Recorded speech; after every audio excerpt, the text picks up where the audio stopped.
मंगलयान 2 का चरण दर चरण mission plan, step by step detail break down. ISRO की नई छलांग, इसरो का ऐतिहासिक मिशन मंगलयान 2 कैसे करेगा मंगल ग्रह पर लैंडिंग, पूरी जानकारी। Launch and earth orbit phase, पृथ्वी से प्रक्षेपण और कक्षा में स्थापन।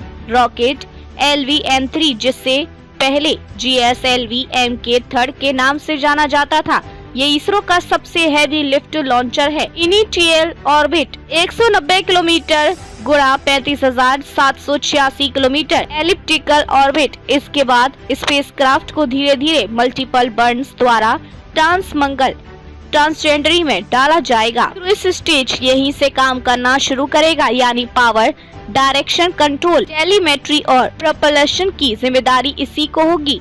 फेज 2 इंटरप्लेनेटरी क्रूज फेज, अंतर्ग्रही यात्रा की अवधि लगभग 6 से 8 महीने होगी। इस दौरान नेविगेशन के लिए स्टार ट्रैकर्स, इंटीरियर सेंसर्स और ग्राउंड कंट्रोल कमांड्स का इस्तेमाल होगा। इस फेज में कम्युनिकेशन इसरो के डीप स्पेस नेटवर्क सिस्टम के जरिए होता रहेगा।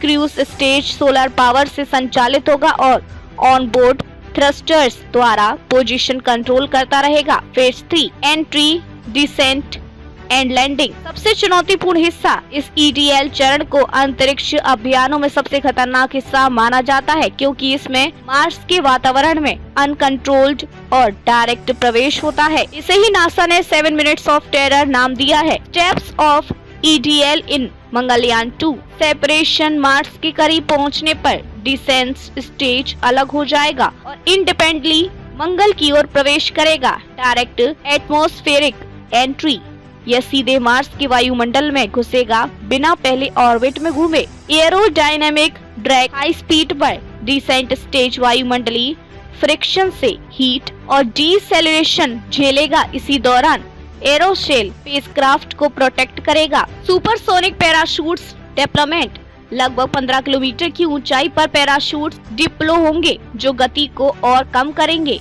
एरोशेल इंजेक्शन, अब हीट शील्ड हट जाएगा जिससे लैंडर विजुअल हो जाएगा।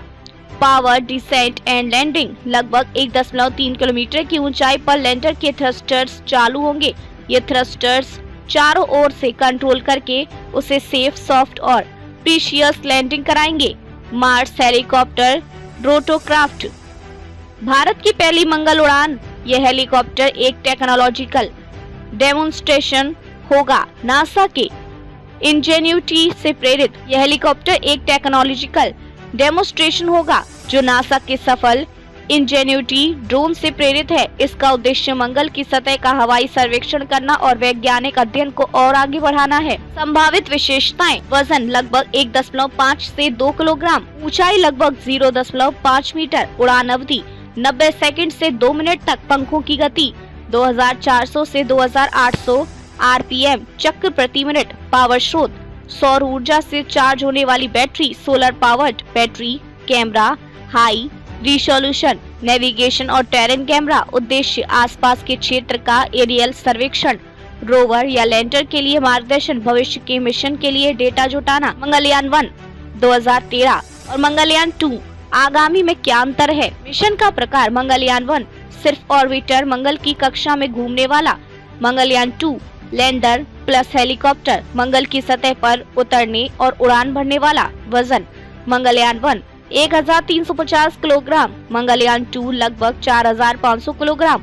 Launch rocket, Mangalyaan 1 PSLV-XL, Mangalyaan 2 LV-M3 ISRO का सबसे शक्तिशाली रॉकेट। मुख्य उद्देश्य, मंगलयान 1 मंगल ग्रह का ऑर्बिट से अध्ययन, मंगलयान 2 सतह पर उतरना और आसपास का सर्वे करना। उड़ान तकनीक, मंगलयान 1 पहले मंगल की कक्षा में प्रवेश फिर अध्ययन, मंगलयान 2 सीधे वातावरण में प्रवेश और लैंडिंग। वैज्ञानिक उपकरण, पेलोड, मंगलयान 1 5 वैज्ञानिक उपकरण, मंगलयान 2 कई एडवांस उपकरण प्लस एक छोटा helicopter. Payloads and scientific objectives, संभावित, इसरो ने पेलोड्स लिस्ट की पुष्टि नहीं की है, लेकिन अनुमान है कि इसमें शामिल हो सकते हैं। टेरेन मैपिंग कैमरा, भूमि संरचना का नक्शा। सिस्मोमीटर, भूकंपीय गतिविधि जांचने हेतु। वेदर स्टेशन, मंगल का तापमान, दबाव, धूल डेटा। केमिकल एनालाइजर, मंगल की मिट्टी, चट्टानों का रासायनिक विश्लेषण। एटमॉस्फेरिक सेंसर, वायुमंडल की जांच। अंतर्राष्ट्रीय स्तर पर भारत की स्थिति, अगर भारत मंगल पर सफल लैंडिंग और उड़ान दोनों करता है तो ये नासा, ESA और चाइना के बाद चौथा देश होगा जो सरफेस और एरियल दोनों एक्सप्लोरेशन में सफल हुआ है। ये मिशन इसरो के लिए सिर्फ एक तकनीकी मिशन नहीं बल्कि जियोपॉलिटिकल, प्रेस्टीज और स्ट्रेटेजिक साइंटिफिक लीडरशिप का प्रतीक होगा। क्यों ये मिशन गेम चेंजर है? ये भारत का पहला मार्स लैंडिंग मिशन होगा। डायरेक्ट एटमॉस्फेरिक एंट्री तकनीक इसरो के लिए नई ऊंचाई होगी। हेलीकॉप्टर से एरियल सर्वे कैपेबिलिटी भारत को एलिट स्पेस पावर की लीग में ले जाएगा। ये मिशन भविष्य के ह्यूमन मार्स मिशन या सैंपल रिटर्न मिशन की नींव रख सकता है।